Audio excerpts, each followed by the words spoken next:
2019, things were wildly different, and once we broke past 1 million subscribers, things just took off. In total, the 2019 ad revenue for just this channel alone was $1,141,231.43. Hello guys, Zutron here. This time I want to talk about the best YouTube niches and basically the best topics to make your channel about on YouTube in order to be able to grow and make money. So I strongly urge you to make your channel about something that you're passionate about. You'll see a minimum of 3 to 6 months where you're struggling to get subscribers, views, and it's just difficult to continue unless it's something that you are passionate about. The only way you'll continue is if it's something you enjoy. So that's number one. So before I get into this list, I want you guys to think about that first. Figure out how you can use these ideas to work it into something that you're passionate about. I'm also a strong believer in integrating your channel into your everyday life instead of creating a channel and then adjusting your whole life to fit the content.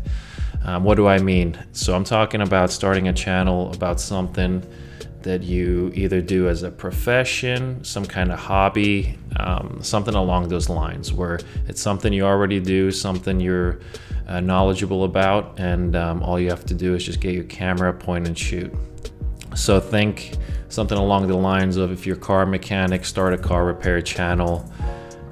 If you do HVAC, make educational videos about the various fixes people can do to their furnaces, air conditioning units, all that stuff.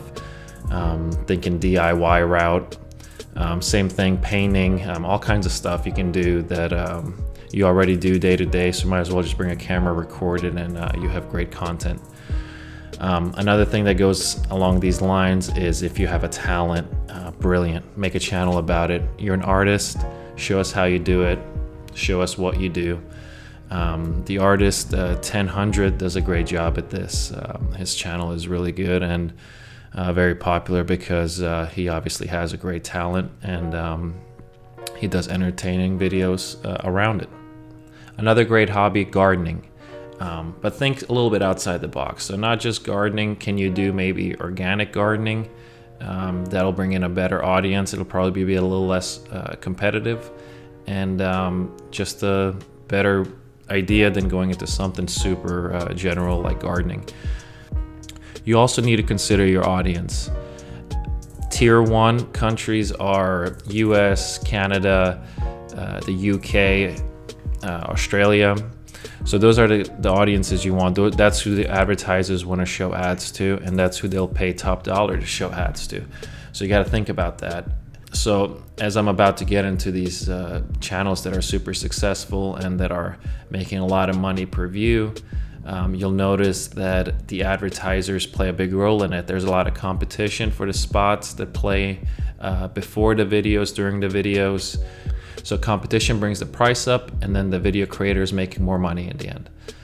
First, let me explain a little bit about how you get paid on YouTube. You get paid by CPM. So as people watch your videos, not every view counts the same. If you're in a category such as finance, insurance, anything money related, anything that has a bunch of big players in it looking to advertise, your revenue per 1,000 or per million views is going to be far greater than that, which is has an audience that is not tier 1, a very general user base, something like gaming or something that appeals to younger people. First of all, sorry younger people, but you guys don't have money to spend, so advertisers aren't spending a lot of money to advertise to those people. Therefore, those niches, gaming channels, things like that, are not getting as much per 1,000 views as channels that focus on more serious topics that have advertisers with heavy budgets. Let's start covering the categories that I think are great and some of the big players that are making a lot of money in these categories. Let's first start in finance and look at Graham Stevin's channel. Last year in 2019, things were wildly different, and once we broke past 1 million subscribers, things just took off. In total, the 2019 ad revenue for just this channel alone was $1,141,231.43 with almost 80 million channel views. That also does not include my second channel, The Graham Stephan Show, which I'm just going to include here because the two channels tend to play off one another. And that was another $170,428.75 in income with just over 16 million views. In addition to that, my program sales have really taken off, and I have a feeling it's just because as I'm building a larger audience, it just tends to sell a little bit more. It's unbelievable how much money he's making. So he's in a very profitable niche, high paying, and on top of that, he's got two channels, which is fantastic. And then he's also playing off of affiliate offers and program sales, and he's just doing everything correct. So he's a great one to follow. Let's look at another finance YouTuber, Nate O'Brien. Let's see how he's doing. Nate has over 500,000 subscribers. So this is kind of a weird one because for the longest time, I always just made this assumption that people on YouTube don't. So you can see right there that he's getting $19 CPM. That's pretty good. As I mentioned earlier, gaming and less desirable categories get 2, 3, 4. So he's doing really well here. Make very much money. You might say $1 or $2 per 1,000 views, and I've even Googled it, and you can look up articles about how YouTubers are broke. They work at 7-Eleven even though they have 1 million subscribers, and I can just tell you that in a lot of cases that's not true. I know a number of YouTubers who have 500,000 or 1 million subscribers, and they're doing extremely well with their finances, or at least bringing money in. Some of them buy like Lamborghinis and stuff and just blow all their money. But the point here is that I think people on YouTube kind of make more money than what people might sort of expect. Obviously, it depends on the niche that you're in. So from YouTube ad revenue, I'll pull this up, but it was $30,431.82 in January. All right, so I'll just quickly show you here. This is the YouTube app. February hasn't actually been as much, so you can see like February, I can't read this, I'm looking at it backwards. It was like $23,000, or in the past 28 days. Wait, I just gotta hold so you can see it. And then if we look at like January, this is the one that was 30,000. And then if you look at the month before. So he's doing anywhere from 20 to 30,000 a month with 500,000 subscribers in the finance niche. Not bad. Let's look at one more here, or actually a couple more. Let's look at another one here, Chris Conradi. He does videos on e-commerce, drop shipping, things like that. Another area that's pretty good with a lot of advertisers. My first few months on YouTube had little results, no matter how good I thought the videos were. I learned at the time to really grow your channel, you just have to hustle your way to 1,000 subscribers, and then YouTube will start to promote you. And in September, I had one video get picked up by YouTube, the algorithm, and got 40,000 subscribers in a month.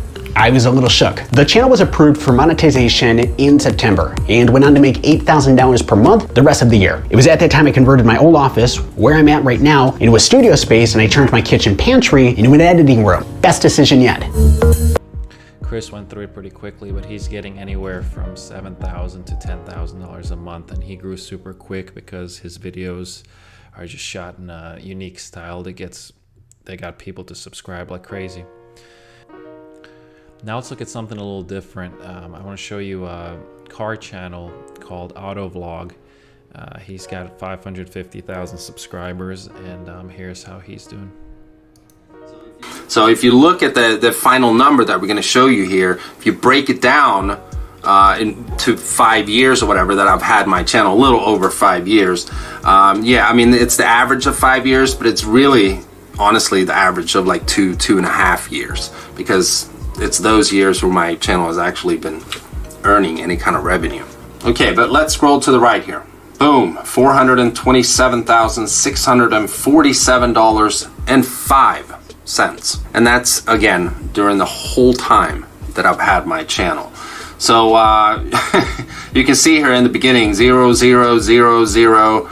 And then I got my channel monetized in December of 2014. It was actually, I think, around November 2014 that I understood that people could actually make money off of YouTube. I started my channel making quick little walk around of videos because I worked at a Ford dealership called Moon Township Ford, and I filmed, you know, used cars quickly to put them on YouTube, and hopefully someone could, you know, stumble up on my video and come and buy that car from me. So that was my thought process with starting my YouTube channel. It wasn't really. He makes some good points there. So essentially it took him a long time to see any kind of profit. You see that huge number, but that's 5 years in the making. And then also the fact that he mixed his profession working at that Ford dealership with his channel. He has access to these cars, why not quickly review them? That's the kind of stuff that really works well. So that's kind of what I wanted to cover in today's video, to give you guys some inspiration and get you thinking about what kind of channel you could make and help you get going. So this will be a bit of a series. I'll try to keep going. So if you enjoyed this video, hit the like button, subscribe, and I'll be sending more content your way each week. Thank you. Bye.